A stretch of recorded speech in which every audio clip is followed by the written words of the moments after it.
Olá pessoal, aula 2, circuitos elétricos, conceitos básicos, parte 1. Toda aula que nós começarmos, nós vamos começar mostrando um mapa do conhecimento científico. É esse mapa que nós queremos compreender passo a passo. Hoje, e durante os próximos 3 ou 4 bate-papos, nós vamos nos debruçar sobre circuitos resistivos. O bate-papo de hoje é sobre as grandezas elétricas. Fundamentalmente, eu vou querer dominar, entender sobre um outro olhar o que é corrente. Ok? Vamos lá? Quando eu falo, vou sair daqui, né? Vou ficar aqui no canto para a gente se deslocar melhor, falar mais. Quando eu falo corrente, tensão, energia, potência, são grandezas mensuráveis desse universo chamado circuitos elétricos, mais precisamente a engenharia elétrica, tá? O que a física diz em relação à eletricidade? Pensa assim, o que a física, como é que eu relaciono essa minha profissão, essas grandezas elétricas com os conceitos físicos que eu conheço? A física é super simples. Ela fala, a eletricidade para a física está associada a quê? A cargas separadas, lei de Coulomb, sim, diferença de potencial. Cargas circulando, andando, corrente. Então eu tenho carga separada, tensão. Cargas se movimentando, corrente. Gente, a física é a nossa, quer dizer, a nossa porta para entender o que está acontecendo no universo, né? Separação de cargas, tensão, movimento de cargas, corrente. Ótimo, ótimo, né? Temos uma carga e eu quero o quê? Que essa carga se movimente. Esse movimento de cargas vai gerar corrente. Muito bem. A primeira pergunta que a gente faz é assim, pessoal, onde é que estão essas cargas? Essas cargas elas fazem parte, estão dentro de um material, né, que a gente conhece como condutor. Olha eu atrapalhando aqui a vida de vocês. A gente conhece como condutor, não é isso? Eu falei que eles estavam dentro de um material que a gente conhece como condutor, porque existe um outro material que também nós conhecemos como isolante. Então, os condutores é que permitem a circulação dos elétrons, e os isolantes não permitem essa circulação. Na realidade, a estrutura atômica de um condutor é diferente da estrutura atômica de um isolante. Ok? O que diferencia nessa estrutura atômica? Eu tenho mais elétrons na última camada dos condutores que se desprendem com mais facilidade dos seus núcleos, ok? Né? Aqui tem uma animaçãozinha, né, de um material condutor onde estão os elétrons da última camada, né, pulando de um átomo para outro na dança aleatória dos elétrons. Olha que maravilha! O que é que nós vamos fazer? Nós vamos submeter esse material, que tem muitos elétrons livres, que ficam pulando, feito uns doidinhos. Vamos dar uma orientação para eles. Lá estão eles. Para eu ver aqui, botei uma diferença de potencial. Então o que eu fiz? Eu orientei esse movimento. É como a diferença de potencial vai fazer o quê? Vai fazer que o movimento seja ordenado, né? Movimento de carga em uma certa direção. Esse movimento de carga em uma certa direção é que nós vamos chamar de corrente. Como é que eu vou chamar de corrente? Eu vou botar um observador em algum ponto desse material e vou contar o número, olha que presunção, vou contar um número de elétrons que atravessa aquele determinado ponto em um determinado tempo. Né? O número de elétrons que passa em um determinado ponto por um intervalo de tempo eu chamo de corrente. Se eu fizer esse tempo ínfimo, 1 segundo, por exemplo, eu tenho dq, dt, que eu vou chamar Coulomb por segundos, eu vou dar o nome de ampere que é a unidade de corrente. Olha que maravilha, que maravilha. Mas quando eu olho isso, eu vejo também aqui que eu coloquei, ó, sentido real da corrente, sentido convencional. Isso já é uma outra questão, né? Por que eu tenho aqui, ó, eu boto uma bateria num condutor, né? Eu digo que a corrente está circulando do mais para o menos, né? Isso é convencionado na análise de circuitos. Quando a análise de circuito começou a ser elaborada, que faz muito, muito tempo, né? Nem eu estava presente, né? Se tinha pouco conhecimento da estrutura atômica dos materiais. Nós não tínhamos noção, tá, que a carga positiva pertencia àquela estrutura do núcleo e era muito difícil ela se desprender. É muito mais fácil os elétrons livres na outra estrutura se desprenderem dos seus núcleos e, por conseguinte, caminharem do que as cargas positivas, tá? Então, na realidade, o sentido real, né, ó, quando você coloca mais menos, você está repudiando as cargas negativas e atraindo para o polo positivo. Não é isso?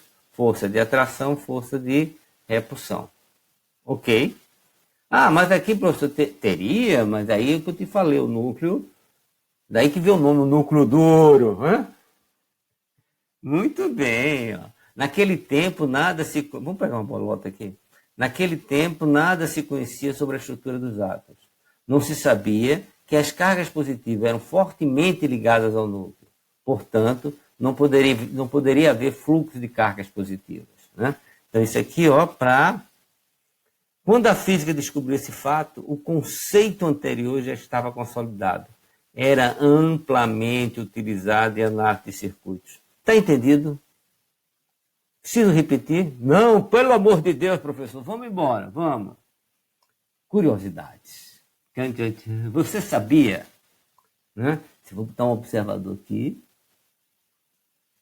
e eu vou pedir, você conte quantos elétrons vai passar para eu ter 1 ampere.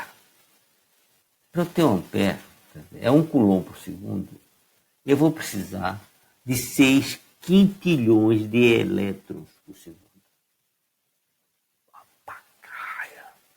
Agora imagina uma aplicação boba. Você chega no teu carro, ó, chegou no carrão, aí pum, centeira lá na vela para o carro pegar. Sabe o que corresponde isso? Corresponde aproximadamente 50 amperes. Você sabe o que significa 50 amperes? Sei. O que é mesmo? É 300 quintilhões de elétrons por segundo. São coisas dessa magnitude que nós estamos trabalhando. Maravilha. Então, finalmente, sabemos o que é corrente. O que é corrente elétrica, professor? Diga. Corrente elétrica, vou dizer com minhas palavras, é a quantidade de elétrons que atravessam o condutor em um determinado espaço de tempo. Muito bem. Olha que eu coloquei uma outra coisa aí para vocês. Condutor, o que é o condutor? Aqueles que têm elétrons livres, que podem se deslocar quando submetido a uma diferença de potencial. Maravilha! Vamos lá? Então, condutor são materiais que têm bastante elétron livre no seu interior. Exemplos: ouro, prata, alumínio, cobre, ferro, aço, latão, bronze, mercúrio, grafite, concreto, água suja, porque são sais que fazem a água ser condutora. A água pura, ela não conduz. Tá? Muito bem. Do outro lado, temos os isolantes. Quem são os isolantes, professor? São aqueles materiais que não têm elétrons livres, ou tem muito poucos elétrons livres. Então, ele tem uma dificuldade, ele tem uma estrutura atômica do material que não permite o fácil deslocamento dos elétrons dentro dele. Que materiais são esses? Mica, vidro, borracha, plástico, óleo, fibra de vidro, porcelana, cerâmica, quartzo, papel seco, ar, diamante e água pura. Nas duas definições apareceu um parâmetro super legal que a gente vai mexer com ele muito, o chamado resistividade. Condutores, resistividade tende para zero, isolantes, a resistividade tende para infinito. O que eu chamo de resistividade? Resistividade. Aqui, como ficou bonitinho. Resistividade, vamos pensar que é um parâmetro que mede a dificuldade dos elétrons se desprenderem do seu núcleo e circularem dentro. Então ele mede o que? A dificuldade do elétron se deslocar. A resistência, olha, resistência. A resistência que o material impõe ao deslocamento do elétron dentro dele. Então daí vem, condutores, resistividade zero ou tendendo para zero, isolantes, resistividade tendendo para infinito. Gente, isso é muito fácil, chefe. Que maravilha! Resistividade tendendo para zero, condutores, resistividade tendendo para infinito, isolantes. No meio disso tudo aparece, os semicondutores. Olha que palavra legal e bonita. Semicondutor é aquele negócio, será que é um negócio que não conduz muito bem, né? Não. É que ele pode se comportar tanto como condutor, tanto como isolante. Depende das condições, no nosso caso elétricas, que ele vai ser submetido. Olha que maravilha! Materiais com resistividade entre de um condutor e de um isolante, e que pode variar segundo as condições físicas que está submetido. No nosso caso, as condições elétricas. O que é que eu estou dizendo? Uma hora ele vira condutor, outra hora ele vira isolante. Quais são os materiais que têm essa característica? Germânio, silício, selênio. Silício a gente ouve falar toda hora, né? Semicondutores. Semicondutor, transistor, diodo. Diodo? Tu falou diodo, professor? Falei. Então vamos ver o diodo, como é que se comporta. Diodos. Diodo é um semicondutor, né? Uma ligação PN, no NP. Está aqui a representação do diodo. Quando eu polarizo esse diodo, polarizei, eu botei atenção, diretamente, aí por isso tem essa setinha para cá, ele se comporta como um condutor perfeito. Estou falando do diodo ideal, né? Aqui, um condutor perfeito não oferece nenhuma resistência, como ele fosse um curto-circuito. A corrente que está aqui é igual que está aqui. Né? E qual é o valor dessa corrente? A tensão sempre é zero. E o valor dessa corrente vai depender do circuito que tiver acoplado dele. Certo? Então aqui, se é um condutor, a tensão nesses dois pontos é sempre zero, mas a corrente vai ser qualquer uma, dependendo do circuito que eu acoplar a esse sistema. Virei a página. O que é virar a página? Polarizei reversamente. Em vez de mais, menos, vou botar menos, mais. Quando eu faço isso, a setinha é legal porque ela nos induz a pensar certo. Não passa nada. Não passa nada, circuito aberto. Corrente de circuito aberto, deixa eu ver, sempre boa, zero. A tensão pode ser qualquer uma, vai depender do que tiver de um lado ou de outro. Olha, então isso aqui é um isolante. O isolante, olha a interpretação. Tensão. A tensão pode ser qualquer uma. E a corrente sempre vai ser zero, porque não pode o elétron pular daqui para cá. Pronto, falei. Gostou? Tem aplicação, isso tem duas aplicações. E na aula presencial, A gente vai montar 2 grupos para fazer um projetozinho. Se fosse em tempos normais, eu ia querer um dispositivo funcionando. Nesses novos tempos, vamos pensar numa solução criativa. Olha lá. Vamos pegar o diodo, primeiro submeter uma onda senoidal. Ó, conduz, não conduz. Então, por quê? Ó, aqui, polarização direta, conduziu. Polarização inversa, isolante.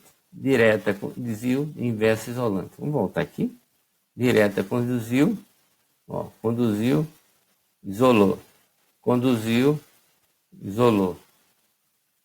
Que maravilha, hein, cara? O que é que eu fiz aqui? Eu fiz um retificador de meia onda. Boa, professor. Se eu botar um filtro RC, que é assunto de circuitos 2, mas no nosso Project Based Learning, vocês vão achar, pelo menos simular, achar esse capacitor e me dar. É assim que uma fonte DC funciona. DC, corrente contínua. Ok? Ó, entrei aqui no transformador. Com uma tensão muito alta, eu vou passar pelo transformador para ter uma tensão menor, que está em 2. Passo pelo diodo, não conduz aqui, né? Passo pelo diodo, passo pelo filtro RC, e aqui eu tenho a onda retificada. Gostou? Boa. Aquele é um retificador de meia onda. Existe o retificador de onda completa. Olha que coisa fantástica. É esse circuitinho aqui, ó. Vamos dar uma olhada como é que ele funciona. Bem, botei na tomada, muito alta a tensão, passei para um transformador, baixei a tensão. Vamos ver o que acontece nesse ciclo positivo. No ciclo positivo, esse diodo conduz, aqui não vai conduzir, vai ficar polarizado de reversamento.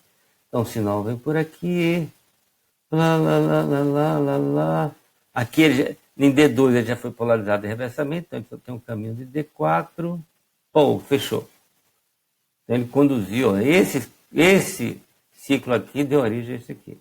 Ciclo negativo, ó, tem como eu tivesse mais, menos aqui, sacou?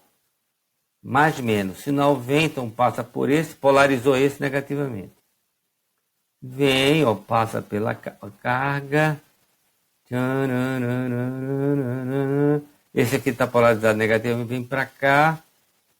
Fechou o circuito. Então, o negativo deu origem a esse.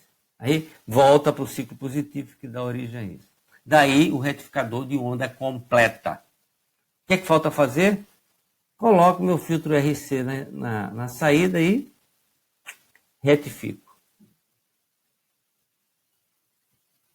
A constante de tempo desse capacitor é que vai me dizer o quão ondulado vai ser a minha saída ou não. Perfeito. Embaixo aqui vocês estão vendo o que? De onde eu tirei essas figurinhas.